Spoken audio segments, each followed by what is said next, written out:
start with the causes of the dreaded monsoon diseases. The first ones are the vector borne. So these are malaria, dengue, and chikungunya.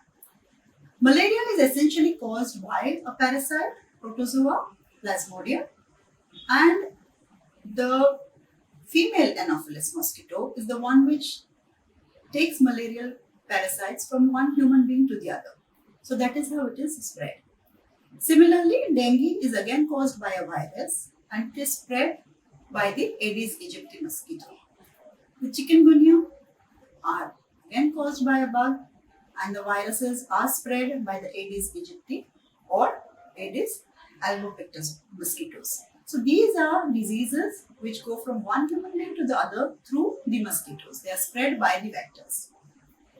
As for typhoid and diarrhea, these are diseases spread through food and water. So your typhoid is again caused by a bacteria, Salmonella typhi and Salmonella paratyphi. And these are bacteria which are in the water, in the food, through the fecal material of a patient. And when another person comes in contact with the bacteria, he or she gets the disease. A lot of patients, about say 3 to 5% of people who have typhoid become carriers of the disease after the acute phase is over. They themselves don't know that they are carriers. And if they are food handlers, then this is a very bad situation because they will keep spreading the disease to normal human beings.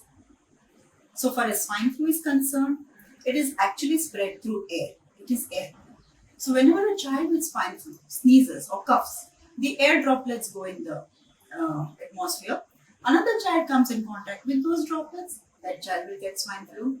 Or if the droplets fall, say, on a toy or a furniture, you put your hand there or a child plays with that toy. That child gets the disease from a child who had swine flu. So this is essentially how even viruses spread. So these are the causative factors for these diseases. So far as prevention of those diseases are concerned, like I said, the first three, the malaria, dengue, and the chikungunya, who is responsible for spreading it? The mosquitoes. And so therefore, it is very imperative that you keep the mosquitoes away from your life. How do we do that? First of all, keep your surroundings clean. These are mosquitoes which breed in stagnant water and they may even bite you during the daytime. Like typically the dengue mosquito is someone which is going to bite you in the breakfast time and not the evening time that we think of routinely. So keep the surroundings clean. Take care of the overhead tanks if you have at home. Some people keep buckets filled with water. Cover those buckets. See that there are no tires lying in your terrace or old instruments or utensils which you are not using. They have a little bit of rainwater and then those are excellent breeding grounds for the mosquitoes. Always try to see that your windows are closed by the evening time or at least try to put a mesh all over your house if possible. So far as within the house, ACs are very bad. You have ACs dripping and those are the places where the mosquitoes can grow. You have potted plants at home, utensils where you keep water, filled water.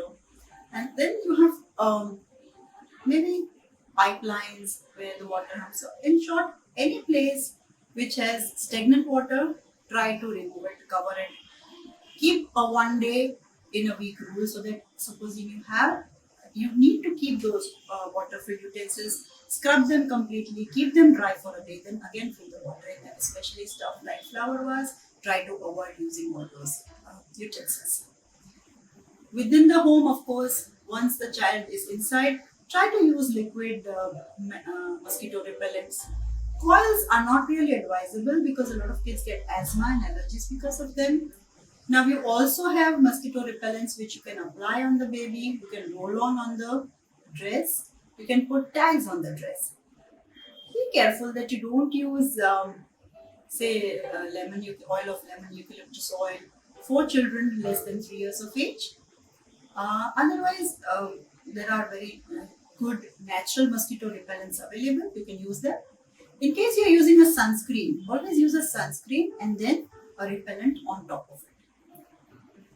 It's a good idea to use a mosquito net If you're going out of town, just check you're going to a hotel which is using nets on the windows or maybe giving you a mosquito net that typically 156 holes in the 1 square inch type of a mosquito net. So far as water and foodborne diseases are concerned, always use boiled and purified water. Avoid eating outside. Give only freshly cooked home food to your children. Teach your children to wash and scrub their hands, especially before food, after going to the washroom. Uh, don't eat golas, gulfis, open food kept outside, fruits which are cut beforehand, and avoid even putting ice in any drink that you take outside, especially when the ice is not made from your own boiled and cooked water. So far as the airborne disease are concerned, teach your children sneeze etiquette.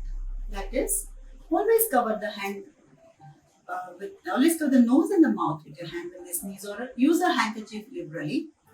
See that when your child is not well, don't send the child to school so that they don't spread the disease to others. Teach them again to wash their hands every time they sneeze or cough. And I think these are really essential things to prevent the diseases from coming on, increase the immunity of your child.